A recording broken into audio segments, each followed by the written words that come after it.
In order to be a real member of the community, you have to put yourself out there.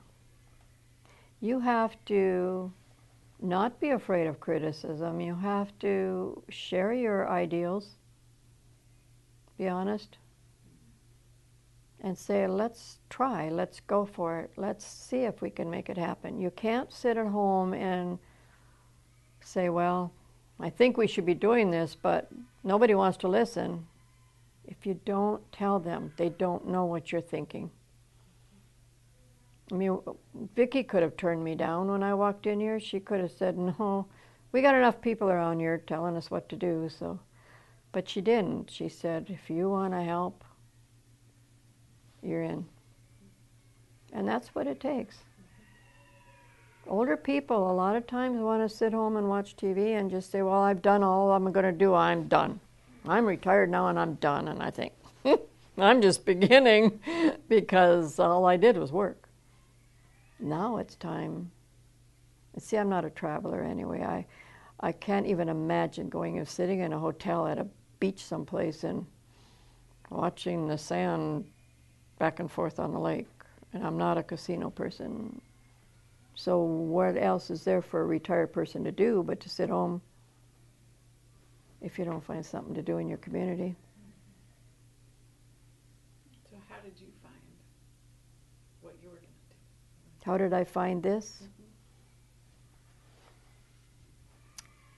I think when I joined Sons of Norway in Cloquet, that was in 05, 04, because I knew we were going to Norway in 05. And thinking about all the Norwegian culture, that boy, you know, with the Kids Plus program that I know is going on in Moose Lake, maybe these kids want to learn how to make lefse. Or just the little hearts that you put on the Christmas trees, just the little cultural things that Norway has. And I got enough people from the group in Sons of Norway that were willing to come in and share all of their knowledge, because I didn't have a lot of knowledge about it. I could go on the internet, you know, I can pick things up, but I wasn't really into it a whole lot. I wanted to be. And so the first session we had, we made the little runic alphabet necklaces to teach them the Norwegian runic lettering. Totally different than we ever knew, because especially my ancestors were up in the northern part of Norway. They never saw other people. They're close to the Samis, you know, they're up herding the reindeer and up in that area. And so they had their own language, which I didn't even realize until I got over there what seriousness that was at the time. But the kids were able to make their own. I showed them the runic alphabet. I said, now pick those out to your alphabet here, and you make these necklaces. And they all walked out of here with these. And we just use those, I don't even know what you call them, cookies or something that they use on a lathe or some, it's a little wooden deal that comes about that long.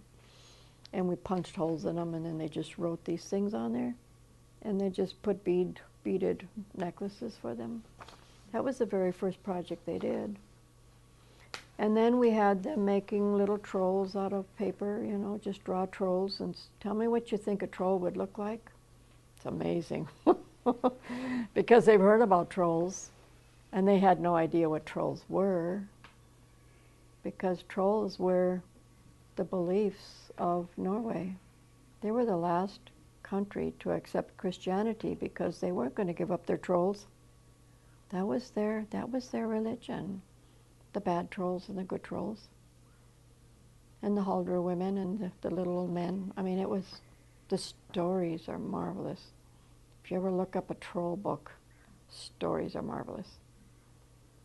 But this is how we got started. And then one of the gals came in and made sandbuckles with the kids, if you've ever known of them. They look almost like a little pie crust put in a little silver cup. And they had to make the dough, and they had to press them into these cups. And then when you finish them, you can put filling in them, or you can eat them plain or whatever. It's a Norwegian thing. And then we made the lefses, and I mean, we've had some great times with them.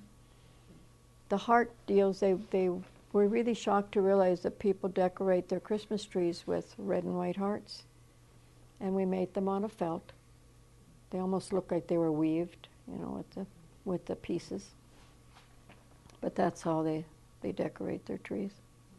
White lights and red and white hearts. We think of that for Valentine's, but that's their Christmas.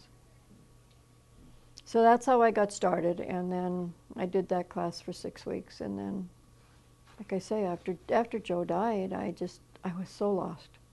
He went so fast, I was just so lost. I came to Vicki and said, keep me busy. Put me wherever you need to put me, but keep me busy. And she did. And she is.